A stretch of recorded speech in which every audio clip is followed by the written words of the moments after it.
Special کہانی کے ناظرین السلام علیکم۔ اسپیشل کہانی لائیں گے آپ کے لیے ایک اور اسپیشل کہانی، تو آئیے سنتے ہیں۔ 2000 سال پہلے کا ذکر ہے۔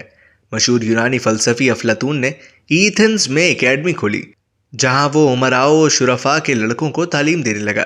جب اکیڈمی میں خاصی چہل پہل ہو گئی تو اس نے روزمرہ کام کاج کی خاطر ایک 18 سالہ لڑکا بطور خدمت گار رکھ لیا۔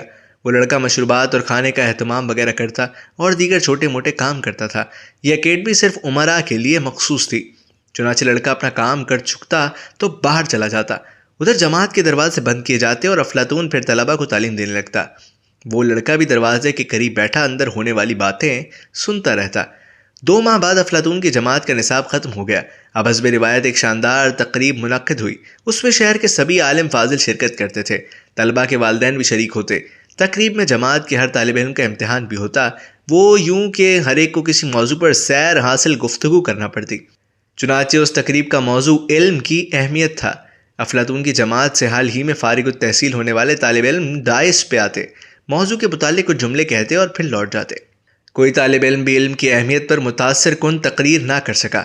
یہ دیکھ کر افلاطون بڑا پریشان ہوا۔ اچانک خدمتگار لڑکا اس کے پاس پہنچا اور گویا ہوا کہ میں تقریر کر سکتا ہوں۔ افلاطون نے حیرت اور بے پرواہی کی ملی جلی کیفیت میں اسے دیکھا اور پھر لڑکے کی درخواست مسترد کر دی۔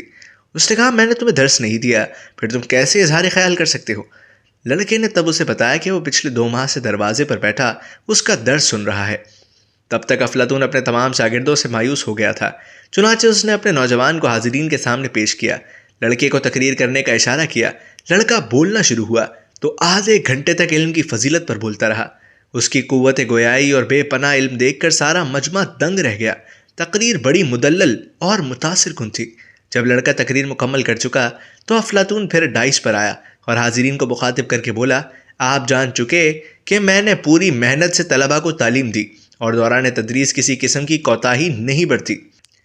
میرے شاگردوں ہی میں سیکھنے کے جوہر کی کمی تھی، اسی لیے وہ مجھ سے علم پا نہ سکے، جبکہ یہ لڑکا علم کی چاہ رکھتا تھا، لہٰذا وہ سب کچھ پانے میں کامیاب رہا جو میں اپنے شاگردوں کو سکھانا چاہتا تھا۔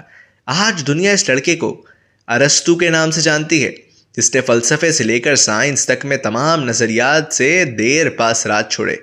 اس کا شمار نوع انسانی کے عظیم فلسفیوں اور دانشوروں میں ہوتا ہے۔